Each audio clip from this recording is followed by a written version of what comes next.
Welcome back to episode 3 of Swooning Over Stands. I accidentally erased my save file, so I just spent like 20 minutes going through my videos and making sure everything is exactly how I had left it. It was not fun. But you know what is fun? Dating our little boy Stan here, or Ford. Stanford, whatever. They're both Stans. Fuck you. Let's continue. You don't think you've been more nervous in your life. Mabel came with you yesterday when you went shopping for extra clothes since Stan's mechanic skills left your car still being worked on, and you realized you needed more clothes than you packed. Shoot. However, she managed to sneak in a relatively fancy set of clothes to add to your pile of summer-appropriate clothing, and she flourishes them in your direction with a wide, brace-faced grin. Ta-da! For tonight. You stare at the fancy outfit like it's going to jump out of Mabel's hands and attack you. Mabel, are you sure Ford agreed to this? Of course he did. I asked him and everything. He dropped whatever he was working on instantly. And it hit the other stuff on his desk, which fell on the floor. And then he said, I'd love to, but I'll need to fashion a makeover. Please help me, Mabel. You're my favorite great niece. Okay, so he actually said something else, but he said yes at the end of it. Now come on, I have to put the finishing touches on this perfect date. Get dressed and come to the living room. She shoves the clothes at you and leaves you in the room to get ready yourself. Didn't I, just wake up? No, we went shopping. Okay, I gotcha. What do you do? Oh no, I'm gonna throw up. What do I do? I'm so nervous. I really want to throw up. I think that'd be really funny. I'm gonna throw up. I don't know. You put on the outfit Mabel picked out for you and head to the living room, where Dipper promptly guards the way into the kitchen with his noodle arms. Mabel wants me to keep you in here until Great Uncle Ford is ready. Oh, okay then, I'll stay here. Take a seat in Stan's recliner, trying to look relaxed and composed, but your shaking hands give you away to Dipper, who's reading in the front door. Let's just sit down and watch baby fights while we're waiting. You look nice. I know Mabel picked it. I kinda helped, but it's nice. He's trying to distract you, sweet kid. You smile at him. He smiles back before returning to his book, The Field Guide to Bigfoot. Boo-boo, you can come in now. You jolt to your feet, heart in your throat. Got any advice, Dipper? Dipper stands up and awkwardly pats your hand. Just be yourself, Boo-boo. Great Uncle Ford likes you. I can tell. Trust me. Aw. I'm about to score, guys. He gently shoves you toward the kitchen door. It looms in front of you menacingly. Now go get him, Tiger. Was that weird to say? Good luck out there, dating my great uncle. Gross. Anyway. With surprising strength, Dipper pushes you through the door as Mabel opens it and you stumble into the kitchen. Look up and... Oh god, he's beautiful. He's too beautiful. Oh god, Ford's dressed up too. He's in a three-piece suit with a maroon necktie. How did Mabel know your only weakness? Well, that end. Wait. He has flowers. Oh my god, Ford. I'm about to turn gay for this man.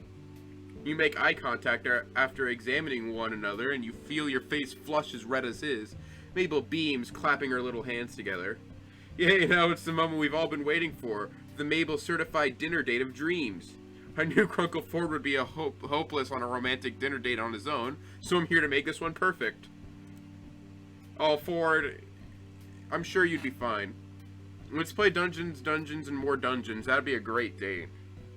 You only now notice that she's wearing a bright pink apron and that something smells very burnt. Mabel, Dipper pushes you farther into the kitchen and Mabel shoves Ford forward. If the two of you stumble, almost into colliding with one another, Ford straightens up and clears his throat. His face is as red as his tie. Well, these are for you, boo-boo. Take a closer look at the bouquet and discover that a third of the bouquet are real flowers. They look to have been picked from outside the shack. Another third are pipe cleaner flowers with glittery petals, and another third are origami lilies. Judging by both Ford and Dipper's paper cuts and Mabel's sparkly, sticky fingers, they collaborated to make your bouquet themselves. Oh my god, my heart. Is it the cutest thing you've ever seen in your life? It is! These look questionable. How many paper cuts did you guys get from these? Ford laughs, rubbing the back of his neck with his free hand as you take the flowers from him. Quite a lot, unfortunately. Mabel found a tutorial on the line. Online, Grunkle Ford, online. Isn't that what I said? And Dipper and I worked on them yesterday. They're beautiful, Ford. Thank you. I love you. Marry me. Ford blushes, grinning bashfully at you. And Dipper, of course. Dipper smiles at you too, but with an awkward laugh. Dipper takes the flowers off you and manages to stuff the bouquet into an empty 2-liter bottle of pit sticking in the middle of the table, so you can't see Ford anymore once you sit down. You carefully scoop the vase to the side until Ford's pink cheeks and nervous expression are visible again, even if you're certain you look even more pink with embarrassment. Well, I'll leave you guys to it then. Chef Mabel, you ready? Sure am, bro, so ready. Mabel is standing on a stool and readying 2 plates of food, the contents of which you can't see yet due to the mass of her hair and Dipper's hat. Ford waves at you when you turn to him, leaning forward so he can whisper to you. Do you have any idea what's going on over there? They're obviously planning to poison us with their spaghetti. As long as there's no Brussels sprouts in the mix, I will pull through. Just a bowl of jelly beans, so whatever happens. They're obviously trying to poison us. Oh, it was a joke. Ford, come on. Mabel whirls around and hops off the stool, brandishing 2 glasses of something disturbingly bubblegum pink. She places them down on the table with a flourish. Mabel juice. Yeah! 2 tall glasses of Mabel juice. Such a delicacy! You glance at Ford, giving him a face of, please play along. Don't leave me alone in this. Oh, yes, Mabel, this looks truly exquisite. Pray tell, what's your method? Are the plastic dinosaurs and Monopoly pieces just decoration for this fine creation? Mabel is too busy giggling at you both to answer, and she thankfully doesn't notice that neither of you touch your drinks. I want the Mabel juice. Let me drink the Mabel juice. I don't care if it kills me and the game ends right now. Let me drink the Mabel juice. Ford's too busy smiling at you from across the table to ask Mabel about her secret ingredients for Mabel juice, and whether she used a blender or a food processor and mixed it all together, calling it a true work of art. Anyways, on to the main course. Voila! Mabel turns back to the stove and grabs 2 plates of food covered with cloth. She places one in front of Ford and one in front of you before stretching across the table and pulling both cloths off the table, off the plates at once. What awaits you on each plate is horrifying, to say the least. There's a pile of 3 very burned chicken nuggets, dinosaur chicken nuggets, as if you'd expect anything less. Some half-wet, half-dry noodles with a slice of cheese draped across. Oh, I can't stand sliced cheese. And a handful of jelly beans, the special ingredient, of course. I don't like the cheese, but this could be edible.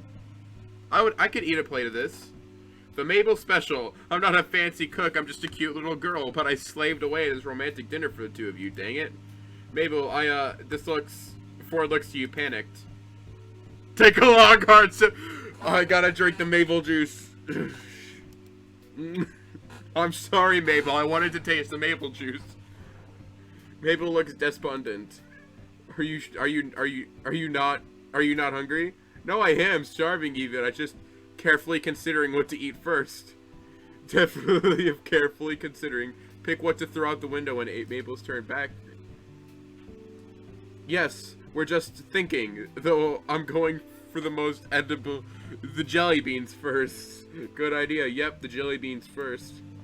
You and Ford dig into the jelly beans, going as far as to try and spear them on your forks to play the part of high cuisine dinner. Ford seems to relax a little as the dinner continues, but once the last jelly bean has been eaten, the 2 of you go silent once again. I need to, make a video making all the foods from this and trying it. I want to make Mabel cakes. I'm going to have to make Mabel juice, the Mabel special. I want to try them because I love Mabel, and Mabel makes such great food, and we don't have the chance to enjoy it because the game doesn't let me. I don't have the choices to. Did I read that? I don't remember. I couldn't tell if I read that. I did read this. Ford glances between you and the remains of his food, swallowing hard. Mabel rushes in to save the date. Oh, of course, I forgot the sauces and stuff. Silly Mabel. Mabel goes into the fridge and grabs a bottle of ketchup and mustard, placing them on the table next to... Excuse me, is that the blue glitter we use in the cupcakes? Yep, you're lucky there's still some left. If I'm making a video where I'm making Mabel food, I need to get a lot of glitter. Because there's no other way. Why is it here? Garnish, silly. Blue glitter, of course. You pick up the glitter and shake some onto the burned chicken nuggets. Oh, they're now blue and twinkly. The glitter hides the burned bits and makes the nuggets look a little more fabulous. Why? Why not, Ford? Gosh, you're ruining the day. Just eat the... They're pretty! Just like you, Ford. Add a little glitter and anything is possible. Ford laughs and you hold the bottle of glitter in front of him, shaking it enticingly. Come on, man. Come on! Join me with my pretty nuggets. If you say so. Ford decorates his nuggets with glitter and your respective plates shine under the kitchen light. Mabel looks at you both expectantly, like you're going to chow down into your dinners now that they've been appropriately sauced up. Ah, shoot. Eat up. You've still got a lot of food left. Ask Ford to critique his... No, I don't want to throw him under the bus. Attempt to eat a burned chicken nugget. Take it. Nope, I'm taking a bite. You gingerly pick up one of the chicken nuggets and you take a very, very small bite out of the edge. It's crisp and burnt, but edible to some extent. You swallow your bite and quickly take a sip of your drink. Ford stares at you in total awe, like you just defeated a Gremloblin with one punch. You have glitter on your mouth. You wanna lick that off for me? That was disgusting. I don't care. Where you lean forward in question, and Ford carefully reaches on arm, wiping the glitter from the bottom lip. Both of you flush at the gentle contact, especially since all the while he's gazing down at your mouth, hopefully thinking the same thing you are. There, got it. He quickly sits back down in his chair, and you do the same, avoiding eye contact until your face turns back from red. Mabel squeals in the corner, clapping her hands together. Same. Mabel stares at you both, bright-eyed and bushy-tailed, awaiting some sort of magic to happen. You swallow nervously and look forward before you cup your hand at the side of your mouth, hiding your mouthed words from Mabel's eye. I have an idea. You tap your head with the other hand, charading your idea further. Ford gestures across the table as if to say the floor is yours.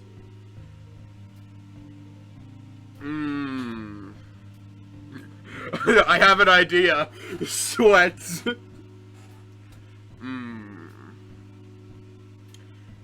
If I feel like I can ask Mabel what Stan's up to, but that's taking away from me and Ford. But if worst case scenario, Ford gets upset because I'm asking about Stan, but that might get her away. I'm gonna ask about. I want some dessert. I want dessert. Mabel, what do you have planned for dessert at this classy establishment? There must be some sweet treats up for grabs. Huh? Oh yeah, I think Dipper was gonna help me with those. Dipper? Mabel hops down from her stool and snaps her fingers at the two of you. No canoodling while I'm gone. Okay, I'm gonna canoodle all over Ford.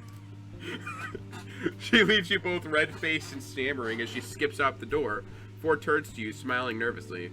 Boo-boo, I know Mabel tried her best, but I'm not accustomed to the dating game, as Stan calls it. For the first time in a while, I don't know what to do. Do you? You stop for a moment. Dipper told you something earlier that day, an idea, in case the Mabel-certified first date of dreams went awry. You suppose this is a perfect moment to enact Plan B? Alright, but we gotta act fast. Watch my movements. You pick up your plate and struggle not to laugh as Ford mimics you almost perfectly and shovel the contents of your dinner into Waddle's mouth. The piglet chews, swallows, and nuzzles your leg. Really? According to Dipper, Waddles will eat anything. You give him yours too. That way it looks like we ate.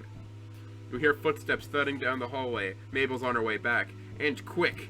You gently push Waddles towards Ford, who quickly feeds him the rest of the dinner. Waddle snorts happily at the two of you before settling between your feet, content and full. And I'm back. Hey, you guys were just kidding around. What did you think of the dinner? Waddles burps. Perfect. Absolutely. I'm sure it was delicious, but you guys are being dicks, me and Ford. Mabel beams happily at you both. Also, Mabel, can we take dessert to go? I want to take Ford somewhere on this date. Ford flushes scarlet at that. Mabel looks between the two of you and nods, waggling her brows at you. You sly dog, of course. With a popsicle each, you lead Ford away from the shack, away from town and up a hill. Where are we going? Oh, this is it, but you point upwards with your popsicle and... A meteor shower? The timing almost seems too perfect. I didn't want to miss out on seeing it with you. You both blush as you sit down shoulder to shoulder. I'm surprised you went looking into meteor showers, Boo-Boo. Well, after our last time searching for anomalies, I got curious about other celestial stuff. Also, Dipper told me about it. Plan B. Ford laughs. That kid's bright. The twins are both very smart and very close for siblings. Ford pauses and it's obvious there's something on his mind. What's the matter, Ford? Ford turns to you, his mouth open, as if he was going to say more, but he closes it. I'm surprised at how close they are. Practically inseparable. Stan and I were never like that. You seem like that. You seem like you are now. What happened? Well, we were very close, best friends. But once we got to high school, things changed. You realize that Ford's hand is resting a few inches from yours, casually. So casually that you're almost casually casual Fridays themselves. You scoot your hand closer to his, still too nervous to take it for yourself. What did Stan do? No, did something happen? Well, yes, something happened. Ford sighs, leaning back on his palms. He notices your hand near his, thinks for a moment, but decides to keep talking instead. Stan and I had plans since we were children. We were going to get on a boat and sail far away from our New Jersey home, far away from our family, friends, everyone. Just him and me in the Stana War, the boat we fixed up. I had a chance at admission to the college of my dreams, my other dreams anyway. I always thought the Stana War was a lost childhood fantasy, and that one day we'd grow up and go on our separate ways, and we wouldn't be as close as we used to be. My acceptance into said college hinged on the results of my science fair project, a perpetual motion machine that I designed. The machine was flawless. The calculations were triple-checked. I had rehearsed with my full presentation and preparation. I could practically see myself at the university, studying with endless resources at my disposal, and getting several doctorates. Ford sighs again, rubbing his temple. But... It was the day of the science fair. The admissions teams from the university were there, in front of me, ready to view the machine. I pulled off the cloth cover and it was broken. My entire future was ruined. Oh, Ford. Perpetual motion machine has one job, to not stop. The admissions team left, crossing me off their considerations, rejecting my entire presentation, my calculations, my hard work. My chances of going to my dream school scrapped. It wasn't until I found a big bag of toffee peanuts on the ground that I realized Stan had something to do with it. After that, we didn't talk for 10 years. I went to university, but it wasn't exactly my first choice.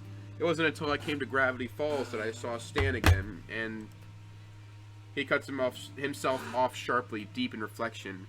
He looks so heartbroken, so sad. Take his hand. You gently rest your hand atop his.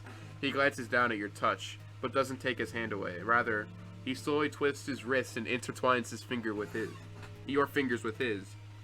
You don't have to keep going if it hurts. No, I'm fine. I'm fine. It has been good to talk about it, in retrospect. Ford sucks in a deep breath. We fought.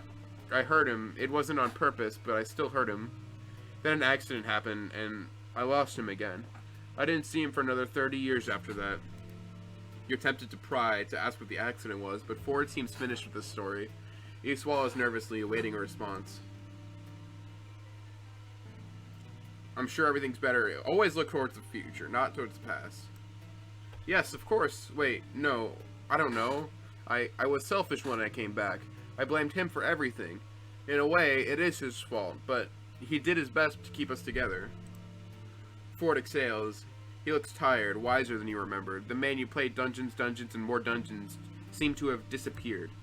You're right, Boo-Boo. I am? Oh, look at him. Look at this man. That's an absolute unit. Ford turns and faces you. He squeezes your hand. You are. I never looked at it like that. I never looked at you like that. You're smarter than I expected. Kiss me. Man, it's hot up on this hill. Sweltering even. Maybe that's just you. Who knows? Well, I have my moments, I suppose. I don't mean that kind of smart, boo-boo. I mean a different sort of smart. You're kind and caring and you suddenly realizes how close you both are. And I've never met anyone as wonderful as you. The feeling's mutual, Ford.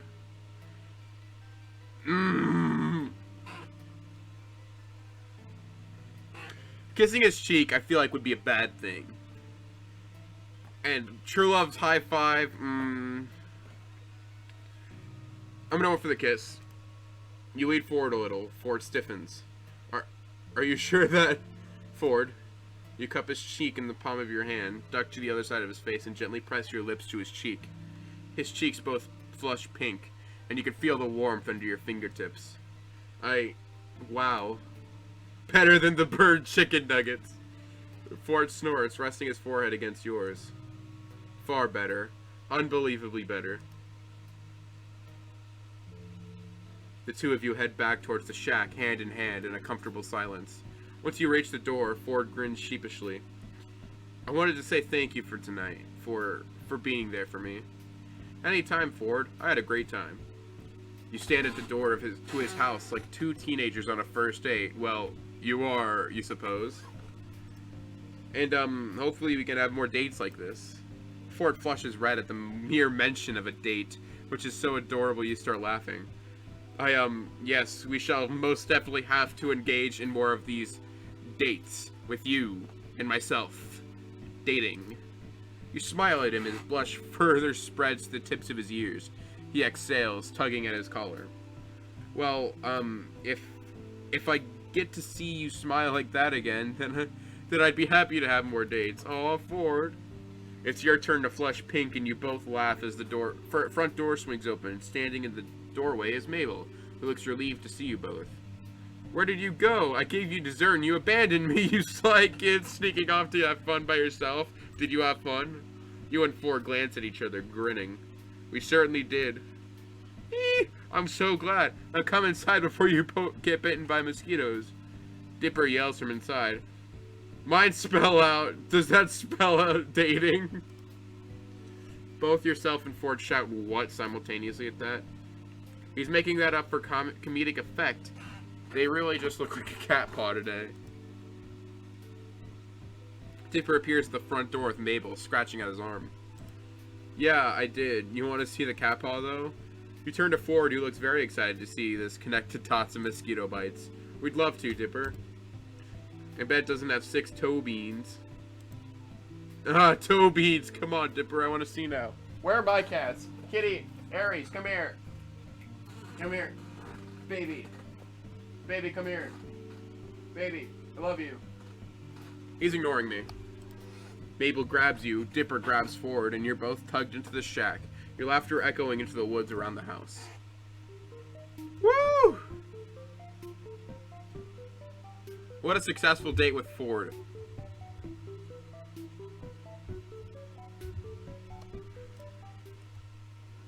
This man is the best. I don't know if I'm going to be able to go to Stan after this. The dates continue. In a quiet alcove of the Gravity Falls library, and on the roof of the shack past midnight, they're simply compared to the production Mabel whipped up for the night of the meteor shower. Excuse me. But Ford seems more comfortable this way, and really, so are you. You've learned more about him, but it's like he's still holding something back. In your conversation, it feels less like he's just spent a year away sailing, and more like he spent half his life in another universe. For instance, during that afternoon at the library, it attempted to print nearly 3 decades worth of academic papers in physics, and you had to remind him about the existence of PDF downloads and USB drives. But whatever past he's hiding, you're not sure you'll ever find out. The magic stands worked on your car has rendered it almost operational again, meaning that your time at Gravity Falls is coming to a close, and that today's the last date you'll have with Ford. No! Let me go on the Stano War with you guys. You arrive at Gravity Falls Community Pool just a minute after sunset. Pinks, oranges, and yellows streak across the sky, like a splash of maple juice. Despite it being after hours for the community pool, the front gate is open. Thanks, Dipper. And you sidle inside, taking in the abandoned floaties and the one several times special edition soggy towel on the floor. Am I gonna see him in a swimsuit? Come on. A few minutes pass before Ford arrives, signaled by his accidental slip on several times towel and a quiet curse at his clumsiness. Don't worry, I nearly stood on it too. Someone must have left it behind, though maybe for good reason. He picks up the towel between forefinger and thumb, and something sticky drips off of Deep Chris's forehead. Ford shudders and drops it again. Children, their boy bands. Make sure Mabel's not around to hear that. I'm fairly certain she'd disown you. At least Baba actually had some good songs back in the day. Ford turns to you and you notice something. His curious expression softens as you stare at him, and he makes his way over to you, tilting his head down in your direction. Curse him for being so damn tall and cute, even though, Ford? Yes? You have a California fridge magnet stuck to your forehead? Ford immediately flushes bright red, eyes wide in surprise. Really? Peel it off his forehead for him. You pull the magnet off his forehead, examine it for a moment, and then lightly tap his nose with it. He flushes a somehow deeper pink, grinning bashfully at you. Ford sits on the edge of the pool and dangles his feet in. Having not worn a swimsuit, you have one on under your clothing, but you're kind of nervous to get undressed. Strip. May I, do that thing? Do I strip? I'll do a sexy dance for him, come on. You shrug and start taking off your clothes, which promptly startles Ford into an even deeper embarrassment. You sit with Ford on the edge of the pool, swinging your legs back and forth in the water. The two of you sit silent for a moment. Do you go swimming a lot? Me? No. I used to swim a lot as a child, since we lived close to the ocean, but now, not really. Why not? Never had the time, I suppose. I was always so busy with my work that I never realized we even had a community pool until Mabel told me about it. It goes quiet again. Ford's hand skims across the surface of the water, tracing tiny waves with his fingers. He looks to be deep in thought, like something's troubling him. What's the matter, Ford? He looks up at you, wide-eyed and blinking behind his thick glasses. Oh, nothing. Just thinking. You stay silent and instead start swirling your finger in the water, too, occasionally curling your finger around his. It's an accident, of course. Eventually, you both stop messing with the water and leave your fingers linked together, which gradually turns into his hand taking yours and all of your fingers intertwining, knuckles bruising against the water. Ford swallows. Out of the corner of your eye, you see his face is tinted pink, and it's probably not from the sunset. You seem nervous, more nervous than on your Mabel certified date of dreams, which is strange considering the context. That one was pretty forced. Ford, do you trust me? Of course, I trust you with my life. Even if you were going to, like, kill me, I can't stop that. Kill me. The question comes in one breath, out of nowhere. His grip on your hand tightens. Of course. He rubs the back of his neck with his free hand, a small reflexive gesture, 6 fingers dipping beneath the high collar of her sweater. There are things that I still haven't told you about yet. Things about myself. Things I'm not sure you'd like. Of course, there's the great Uncle Ford side of things, with Dipper and Mabel, but you, don't really know what happened to me while I was studying here 30 years ago. When you're ready, you can tell me. Ford, you don't have to go into detail about it if you aren't ready to. Ford looks down at the water. At his reflection, he frowns, closes his eyes, and thinks for a moment. You've proven yourself to be a good companion, to put it lightly. Of course, the whole dating thing. He blushes. Ford coughs when you start giggling. Well, what I mean is, there's nothing out about you that could do me significant harm. Just wait until I peel off my human skin and become a lizard person. Within the set of species residing on this earth, there exists a race of lizard people, and surely they walk among us, boo-boo. The subject is no joking matter. You stare at him, and eyebrow raised, and then I take off my mask. You know, I'm a lizard person. You stare at him, and an eyebrow raised. Both of you burst out laughing, the sound echoing around the empty pool. From the corner of your eye, you notice Ford scooting closer to you. Boo-boo, you hadn't heard of Gravity Falls until you crashed into the shack because of my magnet gun, correct? I read about the shack being a tourist trap in Oregon, but that's just about it. Gravity Falls wasn't even on my map. Why do you ask? That's to be expected. Most people don't know about Gravity Falls until they see it for themselves or do elaborate research on it. Remember when we went hunting for the Mothman, how I warned you about the other creatures that can be found in the woods and around town? I'll never forget our grand adventure. Yes, our adventure. You think back to your first time hanging out and finding the Mothman. You hadn't even known what Ford was like back then. Privately, you can consider it almost like a first date. Well, my point was, there's so many more oddities, bizarre creatures, geographical anomalies, secret societies, and strange townspeople. Like I've said before, the unique concentration of weirdness is what drew me to Gravity Falls in the first place, and made it the perfect place to conduct my research. That's a strange branch of science to go into. Exactly, that's what I wondered. My biggest question during these studies was why? Why was this town so strange? I tried to find an answer, a unifying theory, that would pull my research together and finally grant me success. But I hit a wall in my search. I had no ideas, no leads, with nothing, and no one to help me until I found a being by the name of Bill Cipher. He came to me in my dreams, claiming he was a godly muse, a friend, someone who could do a lot with a little help, and I believed him. Ford's a warlock confirmed. Ford continues with a certain bitterness you've certainly never heard in his tone before. I put my unconditional trust in him. I asked for his wisdom, his guidance, put him on a godly pedestal and worshipped him even, going so far as to litter my house with his image.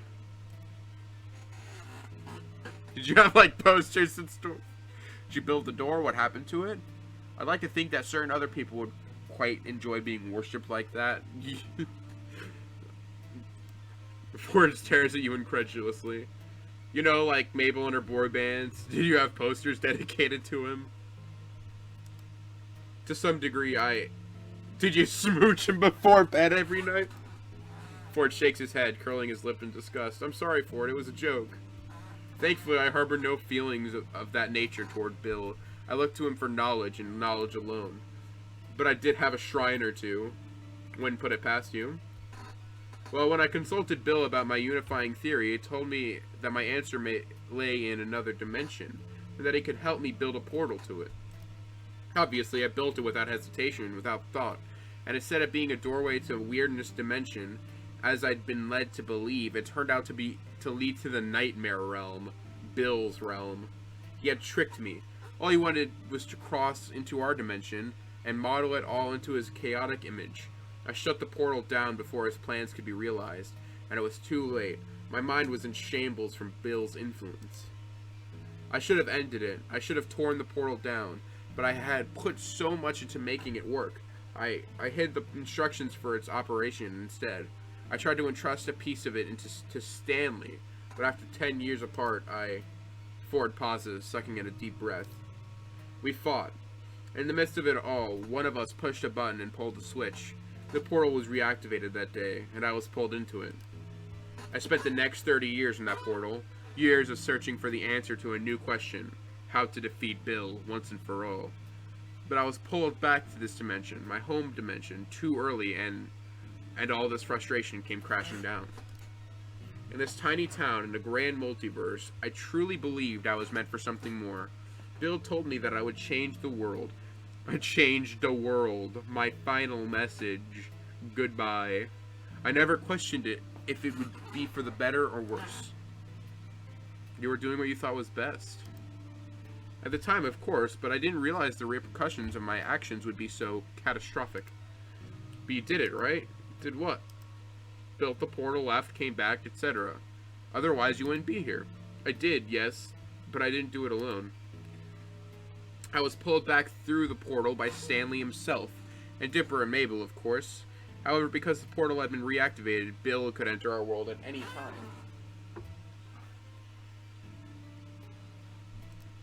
I destroyed the portal device once and for all, but what was left was an interdimensional rift in space-time, left over from the portal's last operation. It had the potential to let Bill through to our dimension. I contained it, but the rift shattered. Bill entered the physical realm and wrecked havoc. I don't know. Wrecked havoc on Gravity Falls in an event we call Weirdmageddon. Bizarre-mageddon would have been better. What did you do? What happened? It was, to put it lightly, the end of the world. That's not putting it lightly. It was the apocalypse, weirdness exploding from every corner, anomalies even I couldn't explain, everywhere. It was all Bill's doing. But he breathes out, frustrated with himself. It was still my fault. As much as I wanted to go back on myself and say it wasn't, I still caused the whole thing. I brought Bill here. I helped him with his plan. You didn't mean to cause... Don't let this define you, Ford. You learned a lesson. Sometimes people don't have the best intentions at heart. By the sounds of it, this Bill character has no heart. He's a demon, so no. It's a mark on your conscience and it hurts to remember, but you fixed your mistake. You stopped the world from ending. And you remembered that your family are some of the best dang people I've certainly ever met. And you get to be related to them. They are rather great. And even after all of that, they still love you, don't they? Mabel set us up a romantic dinner. Dipper wrote you a DD and MD campaign. Stan, well, you know how much your twin brother cares for you. He built your entire portal back up and brought you home. Ford nods, squeezing your hand. It was awful and bad, and yeah, you messed up, but it doesn't define you. You're incredibly intelligent and fun to hang out with, and sure, sometimes I don't understand half the sciencey stuff that comes out of your mouth, but that's all part of you, and that makes me like you all the same. Ford finally turns to look at you, and he winds an arm around your shoulders. You scoot closer and complete the hug, draping your arm across his middle and hugging him tight. Thank you for listening to me ramble. It wasn't rambling, it was your life, and I'm very happy to learn more about you whenever you want to tell me more. Ford pauses, thinking. My favorite snack foods are jelly beans. I hate toffee peanuts. I love toffee peanuts, but my teeth are just not good. Can't eat them. Honestly, I kind of guessed the whole jelly beans thing. Ford laughs, and you laugh with him, nuzzling into his chest. You feel him swallow before he presses his lip to the top of your head. Thank you. You're welcome, Ford. He smiles at you a moment longer. Then it falls as he sobers. Suppose I wanted to tell you because you're leaving soon. The acknowledgement that in a matter of days, your time in Gravity Falls will be over should feel final. But instead it only feels distant. You sit back, relinquishing Ford's embrace, and he speaks again. Boo-boo, what are you doing after all this? When you get your car back, what do you do? I don't know yet. I'll see when I get there. It would be comforting to think that Ford will still be here in Gravity Falls for summers to come, but you recall that Stan and Ford don't even live on land anymore.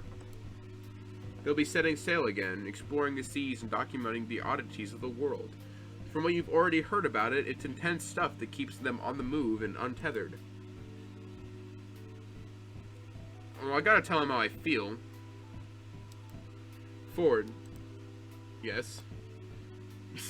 Fuck you. Fuck you, me. So you do. Sunlight starting to bleed between the pine trees as the sun sets on your last night in Gravity Falls. Did you even try to be nice to him? Was I mean to him? I didn't think I was. Oh, did I do something wrong? It's your last day in Gravity Falls. No, did I fuck it up? Oh, I should have saved.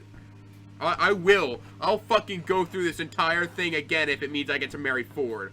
Think I won't? Just yesterday, when Stan told you your car was good to go, you wanted to believe there was something still left for him to fix. And yesterday evening, after your final dinner with the whole Pines family and Seuss's back-breaking goodbye hug, you had almost resigned yourself to letting go. But now, in the clarity of daylight, you realize that these weird and wonderful people still have to disappear from your life for good. You'll always have the memories, and you'll still be able to keep in touch through letters, packages, and video calls. They won't be able to get rid of you, even. Too late, suckers, cherished friends for life. When you make your way out of the shack, you're met by the pines and wattles, all gathered beside a large tarp, covering what you guess is your car. They're talking amongst themselves until they spot you. There he is. Thought you were gonna miss the big reveal. Now you guys. Ford and Stan take an end of the tarp, pulling it off with a flourish as Mabel and Dipper throw handfuls of confetti in the air. Ta-da! The reveal is indeed your car. Besides a couple of nicks here and there, it's hard to believe it's the same one you crashed just a few weeks ago. Heck, it probably runs better than it did when you first got it. It looks amazing. You take it all in, running your hands along the hood and marveling at the spotless windows. Ford, can I call you next time I need a tune-up? If this is what happens when you use that magnet gun, I might ask you to total my car more often. Yes, well, perhaps we can find middle ground. Hey, no love for me, huh? Don't forget who got you out of this mess in the first place. I could never, trust me, I'll think of you every time I can use my windshield wipers without jamming the button. You laugh, giving Stan a big hug in gratitude. Thank you, Stan. You turn to the whole family, taking the moment in. And thanks to all of you for everything. It's been unforgettable. Familiar car keys back in hand, you unlock your car and load your belongings into the trunk. Abel comes up and hands you a package wrapped entirely in ribbons and bows, just something to remember us by. Stan calls from where he stands with Ford to the left of the car. I don't know what that is, but it's from me too. And me. Dipper simply shoots you a thumbs up, and when you look at the label on Mabel's gift, you see his name is already on it besides hers. I'm gonna open it. You're about to pull the ribbons and it chides you. No, you gotta open it on the road after you leave. No! Well, after you stop at a rest stop because you're driving, please don't get into another accident. Tuck the gift into the trunk. Oh. After Mabel, Waddles comes up to you as well and snorts up at you. You give the little guy a loving pat. You're going to miss that pig. You're really going to miss Gravity Falls too. I don't know what you can say. I guess you're about to say goodbye when Ford interrupts you. Boo Boo, wait. Oh, are you gonna ask me to marry you? Please. Come on, kids, back in the house. Nothing to see here. Marry me, please. Take me with you. Stan shoos the kids back into the shack, leaving Ford and you alone outside. Ford steps closer to face you. Boo Boo, I've never been great at relationships. In college, I ruined what chances I had, and anything after that is best left forgotten. But I think I want to try this with you, Boo Boo, if you'll have me. I want this too, Ford. I think this will work, and I want to keep in touch, Ford. I wanted to ask you for your number ages ago, but the shack's landline isn't exactly private, and I don't think you own a cell phone. No, Stanley's the one who bothers with cellular phones for the kids' sakes.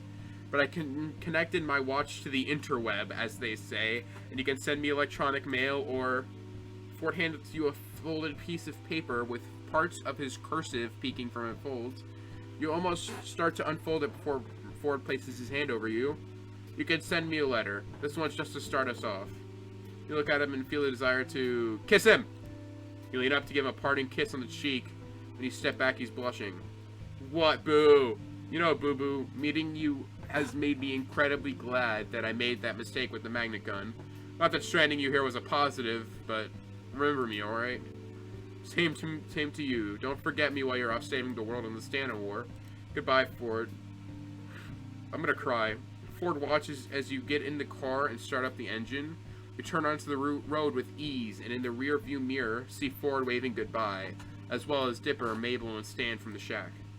You smile at the sight and say a last goodbye into the quiet of your car, watching until you have to focus on the road once more. A little while longer, and you're through town, back on the open road. A sign passes on the right, now leaving Gravity Falls. Is that the end? It's not until you're at the next rest stop that you think to open Mabel's gift. Or, well, the Pines family gift. You unwrap it to find Mystery Shack souvenirs, a small knitted square Mabel has helpfully labeled as a mug sweater, and a photo.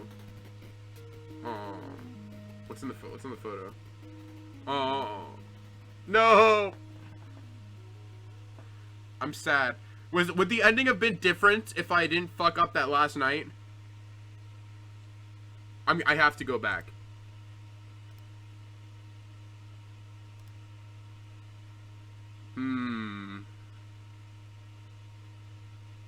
I didn't save either, so I have to actually go back. I'm gonna fucking stop recording. I'm going through the entire fucking thing again, and I'm going to see if I could do something different. Alright. I just skipped all the way back. So back at this. Alright. Peel it off his forehead for him. Pull the magnet off his forehead, examine it for a moment, and then lightly tap his nose with it. He flushes a somehow deeper pink, grinning bashfully at you. Ford sits on the edge of the pool and dangles his feet in. And having not worn a swimsuit, you have one under your clothing. You're kind of nervous to get undressed. We're stripping, right off the bat. Deeper embarrassment, you sit with Ford on the edge of the pool, swinging your legs back and forth in the water. The two of you sit in silence for a moment. Do you go swimming a lot? Me, no, I used to swim a lot as a child. I'm just gonna kind of skip through this. We've been through this before. You can go back if you forgot. Ford, what's the matter? Talk about your feelings. Talking about my feelings is what fucking got me into this mess because I was a bitch and didn't talk about them. Trust me. Yes, I trust you 100%. You're ready? You can tell me.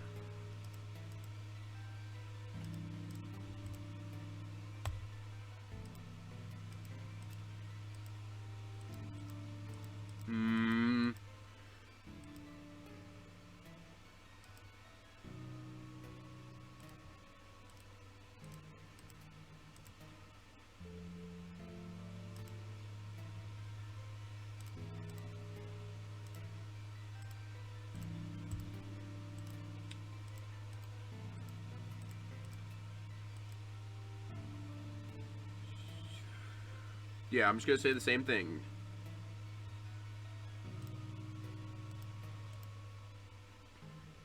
Oh, I can't read. Was that? Did I do the bad thing? I'm going back. I'm going back. Nope. I'm scared. I'm scared. Frightened. Load.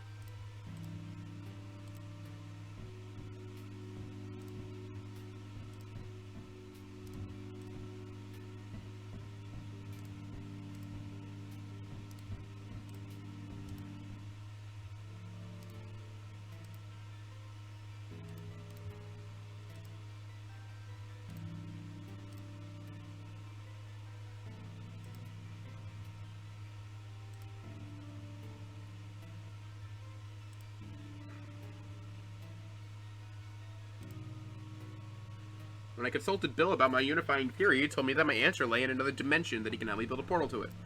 Obviously, I built it without hesitation, without thought, and instead, blah blah blah, nightmare realm, tricked me, chaotic image, it was in shambles from Bill's influence, should have ended it, had the instructions for its operation instead, trusted a piece of it to Samley.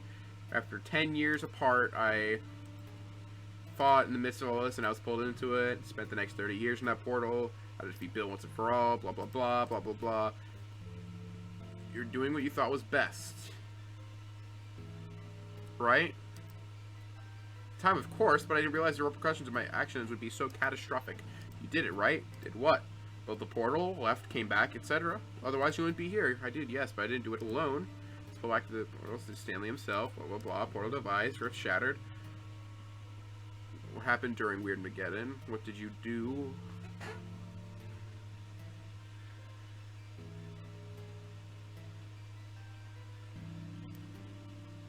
It was, to put it lightly, the end of the world is something lightly, it was the apocalypse, blah blah blah. It was to my fault. As much as I wanted to go back on myself and say it wasn't, I still caused the whole thing. I brought Bill here, I helped with this plan.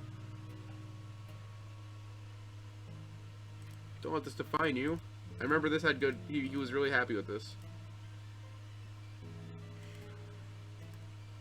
It's awful and bad, and yeah, you messed up, but it doesn't define you. You're incredibly intelligent and fun to hang out with, and sure, sometimes I don't understand half the sciencey stuff that comes into your mouth. That's part of you. Blah blah. Or look at you and you point. Okay, this is good. Thank you for listening to me ramble.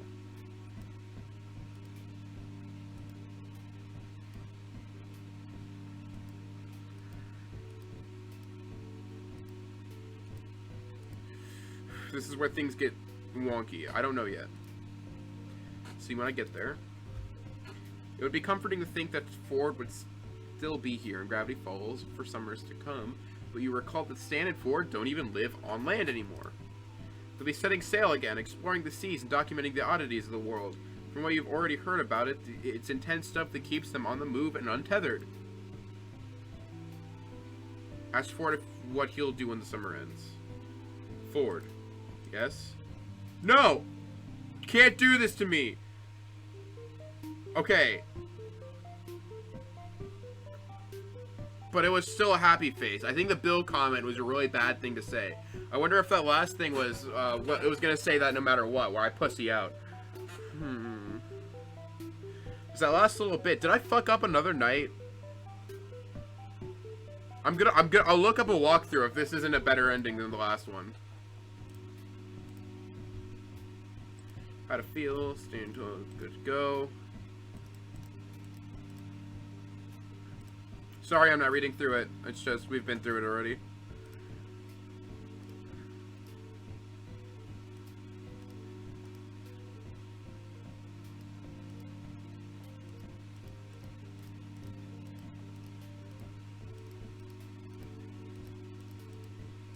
Come on. It's been unforgettable. I love you all. But Ford especially. I want Ford to marry me.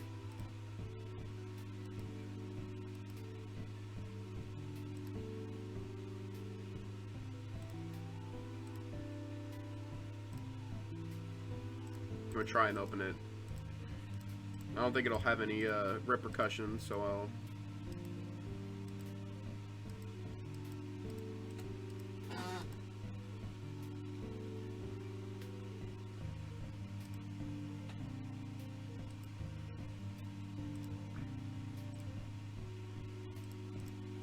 It's the same. It's exactly the same. Kiss him.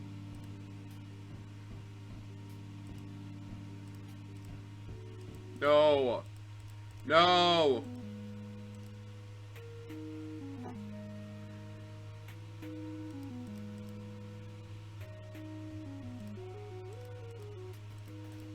I'm pissed.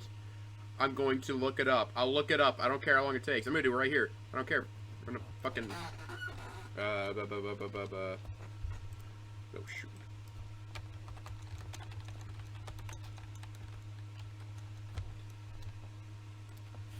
Did I do something wrong? Tell me? Any dialogue menus left off this list don't affect your score at all. Okay, I did that. I did that. I did that. Use the phone's light.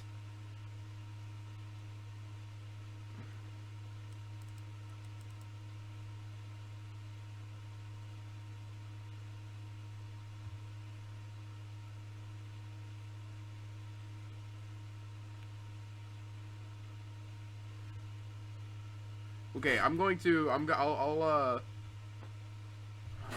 do I do this on thing? I don't know.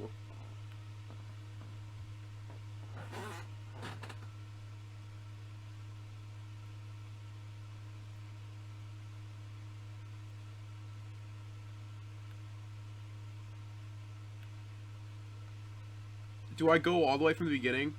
I think I have no choice, actually.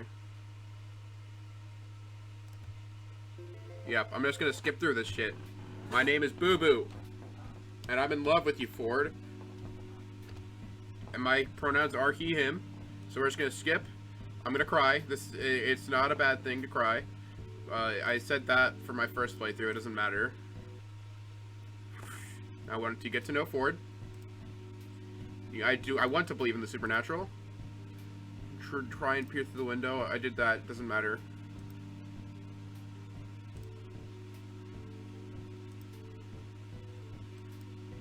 You drew these is one I need to specifically say. Does it say specifically 1, 2, or 3? It's so photorealistic.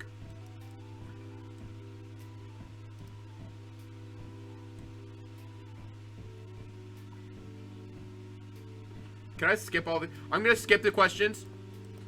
I'm already committed to going back. So if not asking questions is a problem, I'll die, I guess. Does it say anything about gum? Do I have to take gum? It does not say anything. I'm going to take the gum anyway, though, because, you know, I don't want my breath to stink. I think we turn left. I specifically have to get that. We'll capture one of them. 1 or 3. And I said 1, so that was a good option. Skip. Wait, I don't have an option to? Wait, what? 2 or 3. Use the phone's light. Okay. It says 2 or 3, and I said 2.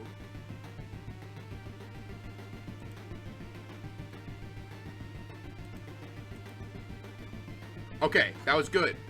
I did a good thing. And then I'm supposed to say yes at this. I'll do anything to get you, Ford. I love you. Oh, what the fuck just happened? Skip. I mean, that doesn't matter.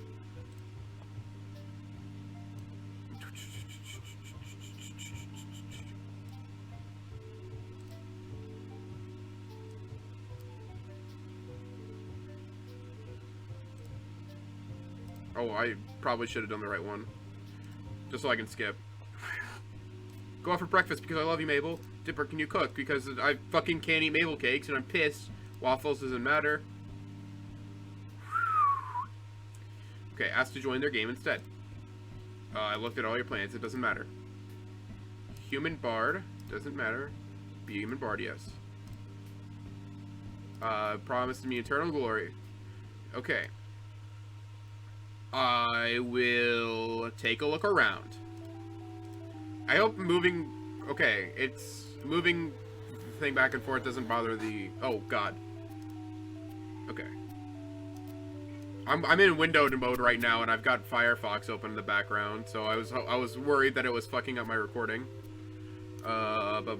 Shows you that what you roll for your investigation check, skips through, blah, blah, blah. Chandelier, heading nights. I have take a look around. Set it on fire. No, I want to take a look around because it gives me the option to do the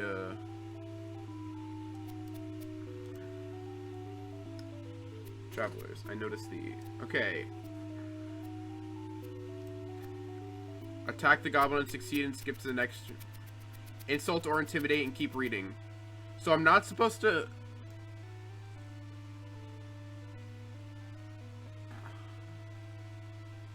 I'm not supposed to answer the riddles. I have to insult the goblin. At the lion's head... Nothing. It skipped to the bottom of this section, I guess. Oh, shoot. Wait.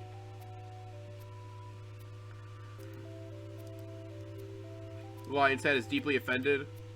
Nobody wants nothing, but if you say so, then my purpose is futile. Be gone, homies. The door swings open and Vernon, Tyros, and Alex step forward into the next room. What made you choose that answer? Couldn't think of anything that was sure to benefit the party as a whole. Instead, I might adjust my character, so I forfeited my choice. Nothing was actually the answer I was looking for. You solved my lion's head puzzle, boo-boo. As soon as you enter this next room, the wall melts over to the doorway, sealing you in. We've done this. I would like to... Yeah, according to the thing... Next stop, upstream, beast. I guess this doesn't matter. We're gonna do the same thing that I did last time. Stay where I am, inspect the orbs, skip ahead, homies. I don't know if this matters. It doesn't say anything in the walkthrough. Kitties, stop fighting. I love you, but, like, you guys need to stop being dicks to each other. My kitties are attacking each other. Hourglass seemed to work, so I'm doing that.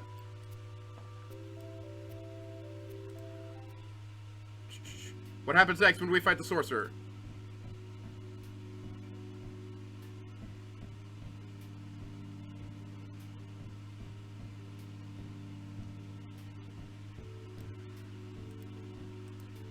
Come on, let me skip. Just let me press the skip button. None of this matters, I don't think. Yay! Leave each other alone. They're not usually this loud when they fight each other. Okay. Unlock the gallery by giving at least one wrong answer to either the mouse and silver sword segment or the green glass door. Oh, I'm supposed to get something wrong there? Do I have to? I didn't save as I was going. Do I have to go all the way back?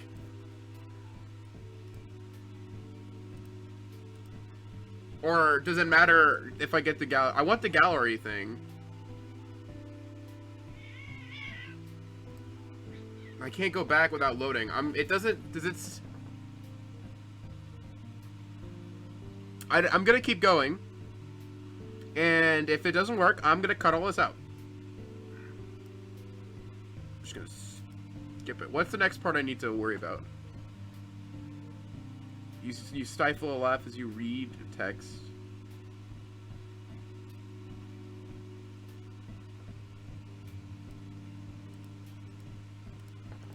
Come on. Come on.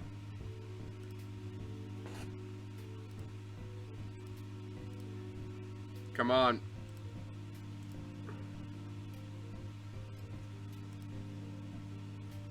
I have to find Ford. You trust me. It doesn't matter, I guess. It doesn't say anything.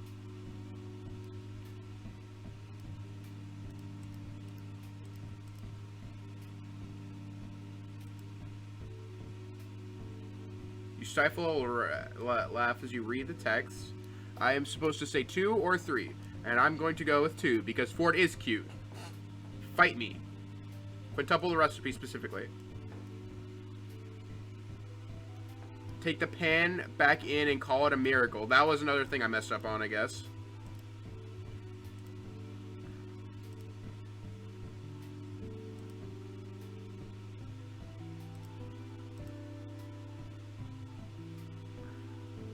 Mabel gives Ford a winning smile, which must be enough because Ford lights up with a smile soon after shaking his head fondly.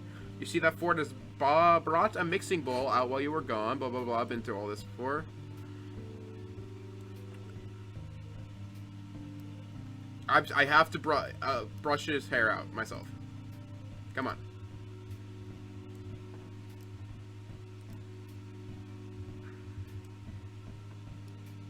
Everyone feels like that sometimes because I'm amazing. Skip all of that. Picks up both pans and sticks them in the oven to bake. There's still plenty of batter in the mixing bowl. You barely skimmed the surface with the first batch. You and Ford share another look. Skipping through all this. I've been through it. Wipe it off for him because, you know, I love you. I love you, Ford, and I'll do anything for you.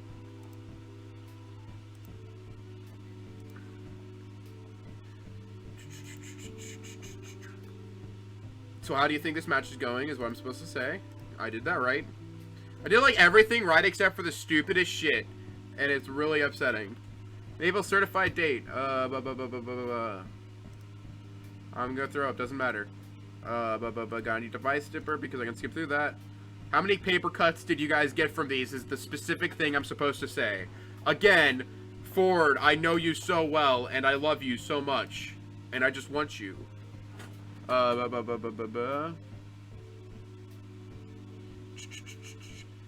mentioned the jelly beans, which I've done before. Such a delicacy, I think is what I'm supposed to say. Let me look at the thing. Such a delicacy.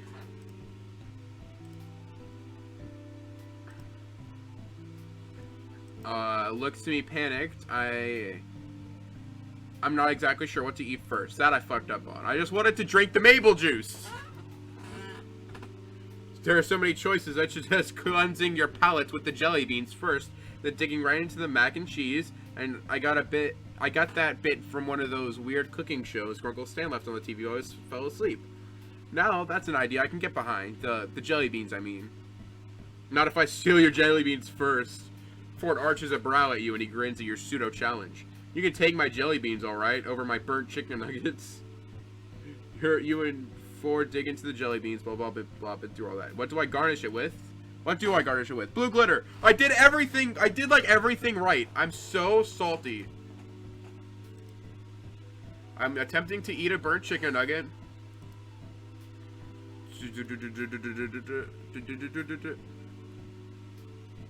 I'm supposed to sweat nervously? You sweat a lot, and it's not from the Mabel juice. Oh no, Boo-Boo, are you too hot? Are you okay? I'm fine, it's just... Wait, an idea at last. It's sort of hot in here, Mabel. Could you go turn the thermostat down, please? Ford nods, theatrically tugging at his collar. Yes, Mabel, it is exceedingly warm in here. Could you please go turn the heat down? I want to turn the heat up with Ford. Mabel hops down from her stool and snaps the fingers at the two of you. No canoodling while I'm gone, blah, blah, blah. Okay.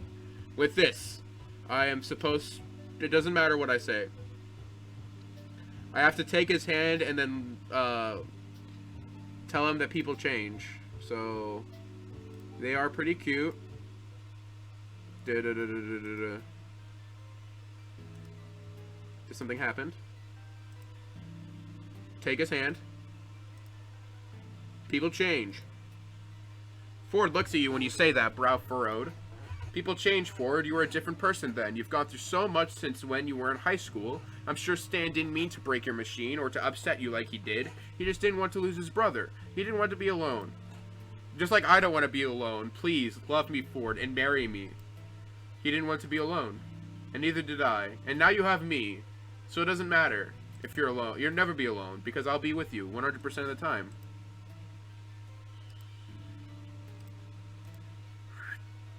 Does it say in the thing? It doesn't matter what I do. I'm going to go in for the kiss, though. Okay. I have to peel it off his forehead.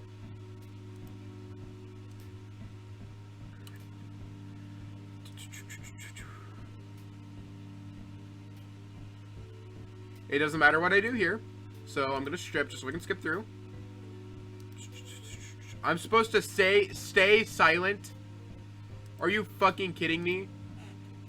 You stay silent and instead start swirling your finger in the water too, occasionally curling your finger around his. It's an accident, of course. Eventually, you both stop messing with your blah blah blah blah blah blah blah blah blah blah. Just stop talking and marry me. When you're ready, you can tell me. Of course, I got that right. Wait, what did he say to me? Oh, he asked if I trusted him. It doesn't matter what I say? Yes, of course I trust you. When you're ready, you can tell me.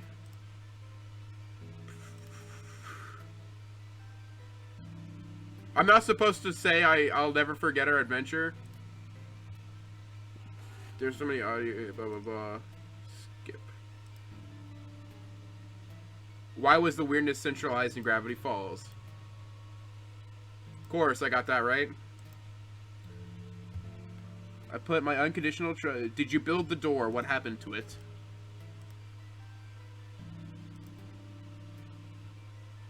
It was still my fault. As much as I wanted to go back on myself. Yeah, it might have been your fault. Wait, what?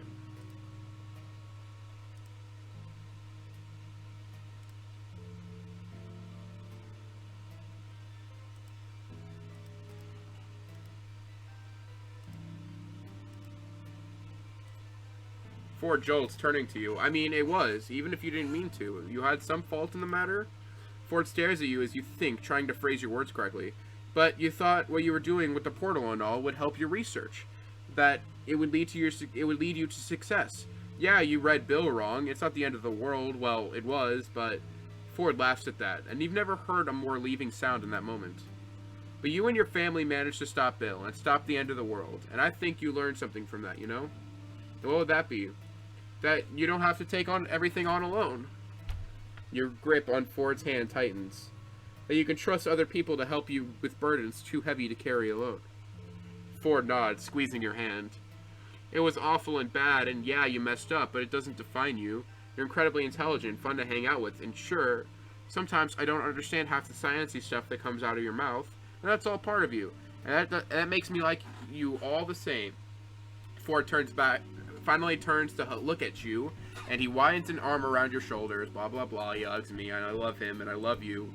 I can't stop thinking about you, Ford. I just want you. I want to marry you.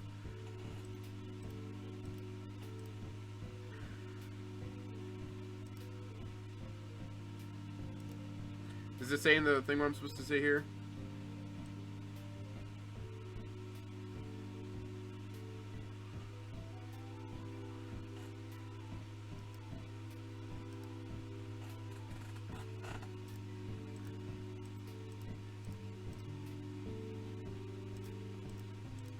I was right.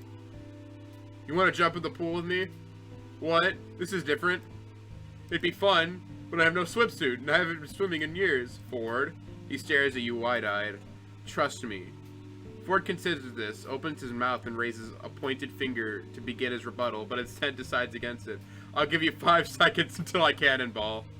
You face the pool and prepare yourself to do said cannonball. The 5 seconds turn to 10, but by the time you turn around to tell Ford to get ready, you stop. Oh! That is a man right there. Because not only is he standing next to you, but he's down to just his pants. Well, that's a surprise. I thought you said 5 seconds. I thought you said you had no swimsuit. I always come prepared. Liar. Ford squints at you. Well, here goes nothing. And with that, he jumps into the pool, leaving you out of the sidelines. And very wet, since his impressive dive splash zone extended to you. Until, well, you. He comes back up for air, his floppy hair plastered against his forehead and covering his eyes. Are you... Cannonball! Look at this man. You take a running start and jump into the pool, hearing Ford's booming laughter as soon as you hit the water. Once you come up, he slicked his hair back to see you and grins dorkily. Solid entrance, a bit messy on the execution. I would normally give you an 8 out of 10. Ford swims over to you and wraps you into a hug. Since it's you, you get a perfect score. You feel your face heat up at that, and you return his embrace nonetheless. And since you fell for my cunning plan, with that, Ford dunks you underwater. Cheater. Cheater! What are you gonna do, dunk me under too? As soon as I catch you, I'm gonna... The evening is spent acting like total goofs in the water. And by the time the sun goes down, you're both soaking wet, but blissfully happy. That is a full love meter! Alright. How does the ending change? It's your last day in Gravity Falls. Weeks ago, you'd worry about... Oh, shoot. You'd worry today would never come, but now it's here. Wait, is my recording fuck up? I think it did a little bit, but it's fine. Just yesterday, when Stan told you your car was good to go, you wanted to believe there was something still left for him to fix. And yesterday evening, after your final dinner with the whole Pines family and Seuss's back-breaking goodbye hug, you had almost resigned yourself to letting go. But now, in clarity of daylight, you realize that these weird and wonderful people don't have to disappear from your life for good. You'll always have the memories, and you'll still be able to keep in touch through letters, packages, and video calls. They won't be able to get rid of you, even. Too late, suckers. Cherished friends for life. When you make your way out of the shack, you're met by the Pines and Waddles, all gathered beside a large tarp, covering what you guess is your car. They're talking amongst themselves until they spot you. There he is. Thought you were going to miss the big reveal? Now you guys. Ford and Stan each take an end of the tarp, pulling it off with a flourish as Mabel and Dipper throw handfuls of confetti in the air. Ta-da! The reveal is indeed your car. Beside a couple of nicks here and there, it's hard to believe it's the same one you crashed just a few weeks ago. Heck, it probably runs better than it did when you first got it. It looks amazing. You take it all in, running your hands along the hood and marveling at the spotless windows. Ford, can I call you the next time I need a tune-up? If this is what happens when you use that magnet gun, I might ask you to total my car more often. Huh, yes, well, perhaps we can find a middle ground. Hey, no love for me, huh? Don't forget who got you out of this mess. Don't worry, I'm gonna be fucking you next, Stan. I could never, trust me, I'll think of you every time I can use my windshield wipers without jamming the button. You laugh, giving Stan a big hug and gratitude. Thank you, Stan. You turn to the family, taking the moment in. And thanks to all of you for everything. It's been unforgettable. Familiar car keys back in hand. You unlock your card and load your belongings into the trunk. Mabel comes up and hands you a package wrapped entirely in ribbons and bows, winking. Just something to remember us by. Stan calls from where he stands with Ford to the left of your car. I don't know what it is, but it's for me too. And me.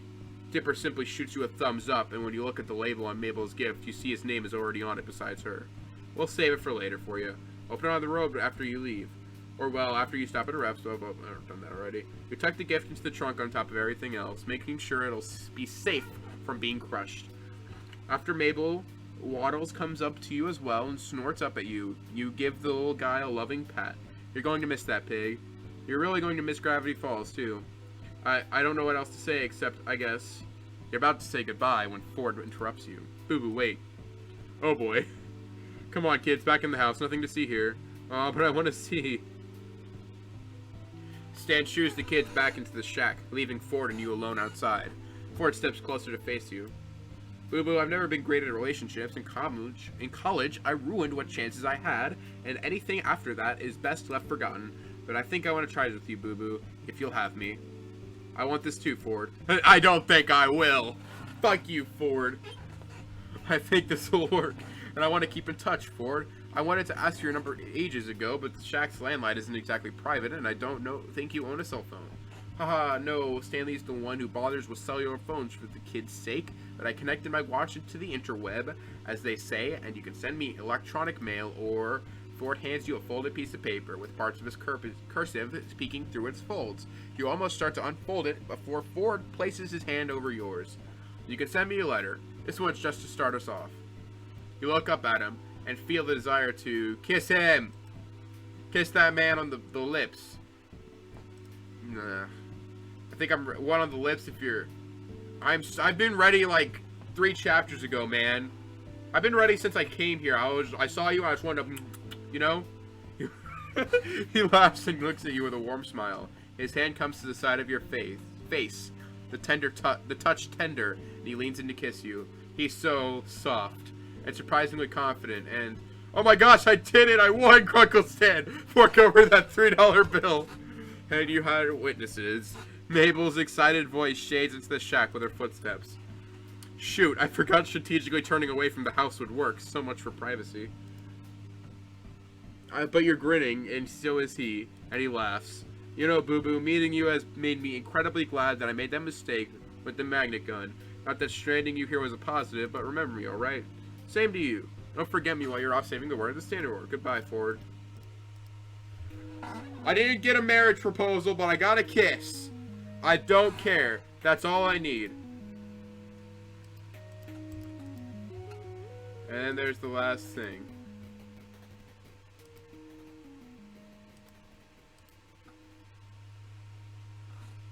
That's how it's done. I didn't even need to look up a tutorial. I don't know what you're talking about. But that was the Ford run of Swooning over Stan's a Grunkle dating sim. 100% loved it. And I will be going back and doing a Stan playthrough, of course. I'm not going to do a tutorial until after I fail horribly. But anyway, thank you for watching. You like the video, comment, do whatever the fuck you want. You know the deal. I don't care. Bye.